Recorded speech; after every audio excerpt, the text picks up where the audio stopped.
feels like a haze inside. Can you see it floating in my soul? Nowhere left for me to hide. Losing all of my control.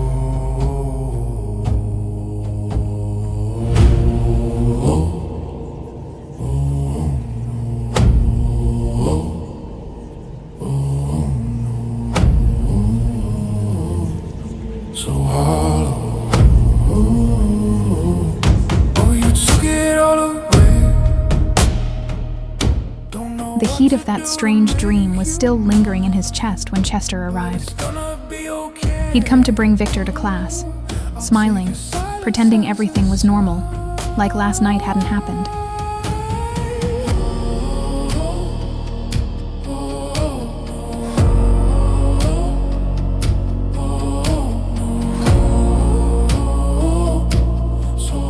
Victor hadn't seen him since Adamus took him away. He wanted to ask what had happened, but he didn't know how. Chester walked beside him, talking the way he always did. Gentle voice, warm smile, as if nothing in the world was wrong.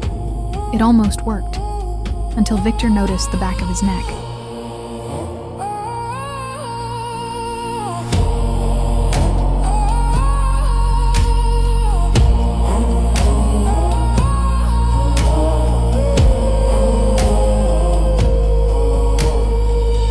Victor asked how he'd gotten that bruise. He asked what had happened last night after Adamus took him. Chester just kept smiling, pretending nothing was wrong, until Victor touched his arm. His skin was burning. He had a fever. Victor tried again. He told him he didn't have to pretend. He begged him to talk, but Chester wouldn't give him a single answer. Not one word.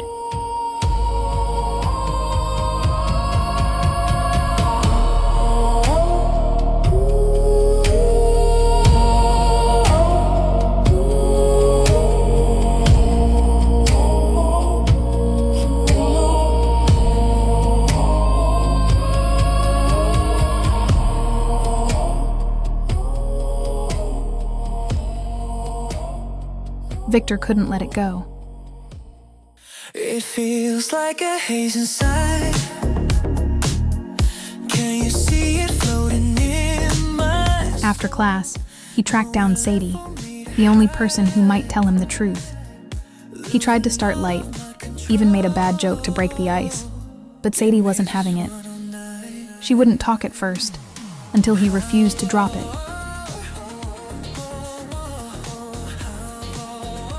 Then she told him, the bruise on Chester's neck. Adamus had done that. Chester was Victor's assigned teacher, and because Victor tried to escape, Chester was the one punished for it.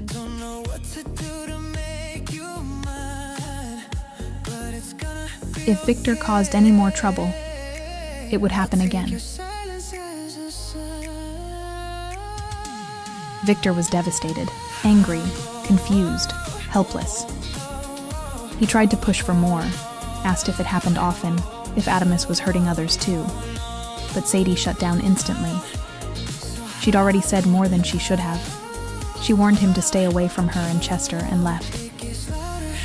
Everywhere I go, this hollow aching inside my soul. Where are you now? Can't see.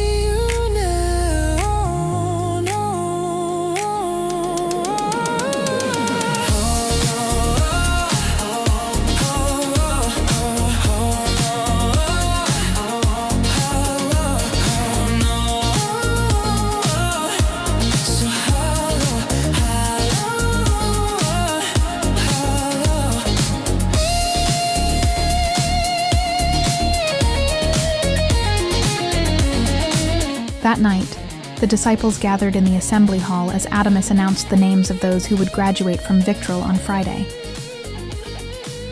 Dan, Paul, and Sadie were among the 14 names. And then, Otthild.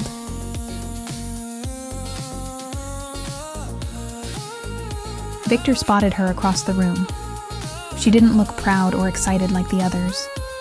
She looked terrified. He slipped beside her and quietly asked what happened to the graduates. She ignored him at first, until she finally answered, "They got to go home." If that was true, Victor asked, then why did she look so scared? I'm hollow.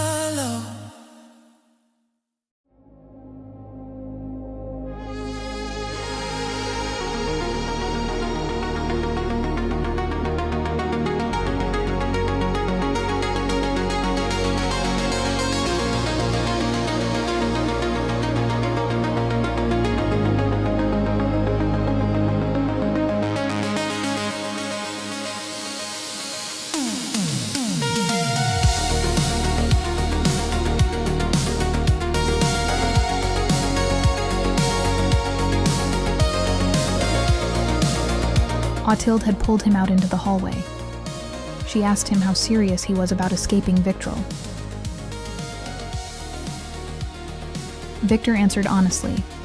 It wasn't a matter of if, only when. He'd rather die than stay. But this time, escape wasn't just about him. It was about Chester, too. That bruise, that fever, that forced smile. Someone had to report Adamus. Someone had to tell the police what he was doing here. If he truly meant it, if he would rather die than stay in Victril, then she needed his help. Before Friday. Before she graduated. She needed him to help her escape, too. Victor was stunned. There was desperation in her eyes now. Real fear. He asked again what happened to the graduates. Mathilde went still. When she finally spoke, it was barely a whisper. They're never seen again.